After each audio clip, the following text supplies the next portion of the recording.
Assalamualaikum warahmatullahi wabarakatuh. Perkenalkan, nama saya Naula Rizkia Vidya Putri, absen 21.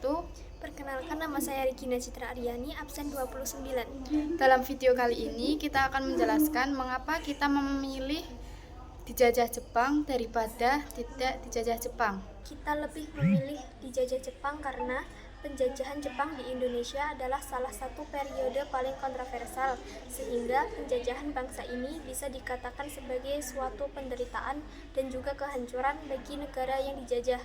Di sisi lain, ada juga beberapa dampak positif yang bertujuan untuk memperkuat dan mempercepat kemerdekaan di Indonesia, yaitu diantaranya seperti Jepang membentuk organisasi militer PETA atau Pembela Tanah Air pada tanggal 3 Oktober 1943 dan juga BPUPKI yang membantu melahirkan pemimpin-pemimpin bangsa. Selain membawa penderitaan, penjajah Jepang juga meninggalkan beberapa warisan bagi bangsa Indonesia. Salah satunya jalur kereta api yang berada di Sumatera dan Jawa, yang hingga sekarang masih digunakan sebagai jalur transportasi. Jepang juga mewajibkan penggunaan bahasa Indonesia bagi pendidikan dan pemerintah untuk memperkuat dan mempercepat persatuan nasional. Penjajah Jepang di Indonesia juga memberikan dampak yang kompleks, terdiri dari sisi positif dan negatif yang saling berkaitan. Jepang datang dengan propaganda Asia untuk Asia dan menjanjikan kemerdekaan bagi Indonesia. Namun tujuan utama mereka adalah mengeksploitasi sumber daya dan tenaga kerja untuk kepentingan perang. Yaitu ada dampak positif. Meskipun bertujuan memperkuat kekuasaan mereka, secara tidak langsung membantu Indonesia dalam mempersiapkan kemerdekaan. Misalnya, Jepang melarang penggunaan bahasa Belanda dan menggantinya dengan bahasa Indonesia yang memperkuat identitas nasional. Mereka juga membentuk organisasi militer seperti PETA yang memberikan pelatihan perang kepada pemuda Indonesia. Setelah Jepang kalah, pengalaman ini menjadi modal bagi perjuangan kemerdekaan dan pembentukan TNI. Selain itu, dengan dibentuknya BPUPKI dan PPKI, para pemimpin Indonesia mendapatkan kesempatan untuk merancang dasar negara sebelum proklamasi. Namun, dampak negatif juga tidak bisa diabaikan. Jepang menerapkan sistem kerja paksa atau romusa yang menyebabkan penderitaan luar biasa bagi rakyat Indonesia. Banyak orang yang meninggal karena kelaparan, penyakit, dan perlakuan buruk. Selain itu, kebijakan ekonomi Jepang yang mengutamakan kepentingan perang menyebabkan krisis pangan dan kesulitan ekonomi yang parah.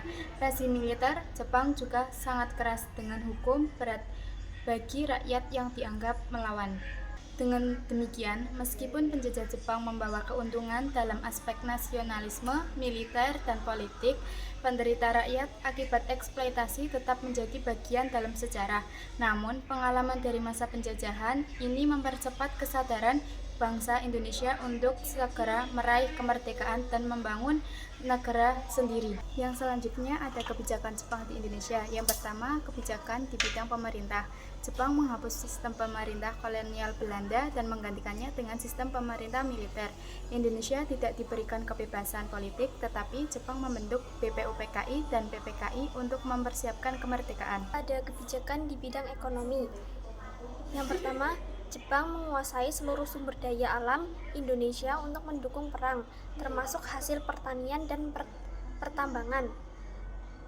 Yang kedua, rakyat diwajibkan bekerja secara paksa dalam sistem romusa, yang menyebabkan banyak korban jiwa akibat kerja berat tanpa ketidakseimbangan yang layak.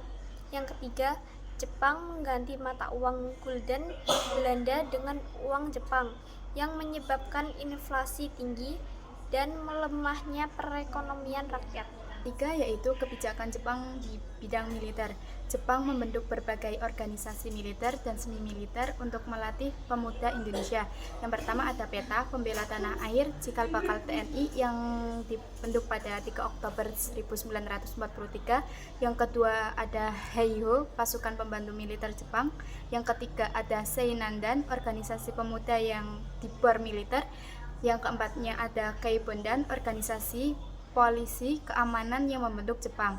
Pelatihan militer ini memberi pengalaman berharga bagi rakyat Indonesia dalam mempertahankan kemerdekaan tahun 1945. Yang keempat, ada kebijakan di bidang sosial dan pendidikan. Jepang mewajibkan pengguna bahasa Indonesia dan melarang bahasa Belanda di sekolah serta pemerintah.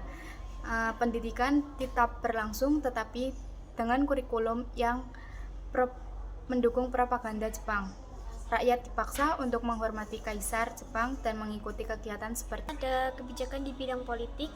Jepang awalnya melarang organisasi politik, tetapi kemudian membentuk beberapa organisasi untuk menggalang dukungan rakyat Indonesia. Seperti yang pertama, PUTERA atau Pusat Tenaga Rakyat yang dipimpin oleh Soekarno-Hatta, Ki Haji Dewantara, dan KH Mas Mansur. Yang kedua yaitu Jawa Hokokai, organisasi yang menggantikan PUTERA untuk lebih mengendalikan rakyat Indonesia. Dari penjelasan tadi dapat disimpulkan bahwa penjajahan Jepang membawa penderitaan yang besar bagi rakyat Indonesia dan ada beberapa keuntungan yang secara tidak langsung untuk mempercepat kemerdekaan, pelatihan militer, penggunaan bahasa, serta pengalaman dalam organisasi politik yang memberi bekal bagi bangsa Indonesia dalam memperjuangkan kemerdekaan pada 17 Agustus 1945. Oleh karena itu, meskipun penjajahan tetap merupakan bentuk penindasan, periode penduduk Jepang dapat dianggap sebagai fase penting yang membentuk kesiapan bangsa Indonesia menuju kemerdekaan. Sekian dari kami, terima kasih. Wassalamualaikum warahmatullahi wabarakatuh.